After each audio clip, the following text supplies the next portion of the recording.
তুমি কি রেডি? হ্যাঁ আমি রেডি, চলো। তোমার কি আর জুতা নেই? এই ছিঁড়া জুতা কেন পরছো? আমার অন্য জুতা ভালো লাগে না, এটা পরতেই ভালো লাগে। এই জন্য তুমি আঠা দিয়ে লাগে জুতা পরবা? তাতে কি হয়েছে, এই যে 20 টাকার আঠা দিয়ে জুতাটা ঠিক করে ফেললাম। আর এই ছিঁড়া জামা কেন পরছো?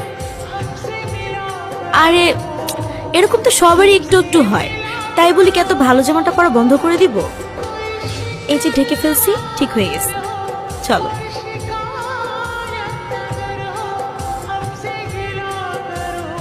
নিউ মার্কেটের ভাড়া এখান থেকে 30 টাকা মামা, আর আপনি 50 টাকা চাচ্ছেন। 50 টাকাই ভাড়া আফা। আচ্ছা আপনি 40 টাকা যাবেন? না না মামা, 30 টাকা থেকে 1 টাকা বেশিও তোমাকে তো আমি দিব না। তাইলে আমি যাইতে পারবো না। চলো যাই, শুধু শুধু রোদের মতো দাঁড়িয়ে থাকো। আরে না না, হয়তো কেন বেশি টাকা দিব মামা, আপনি জানতো আমরা যাব না।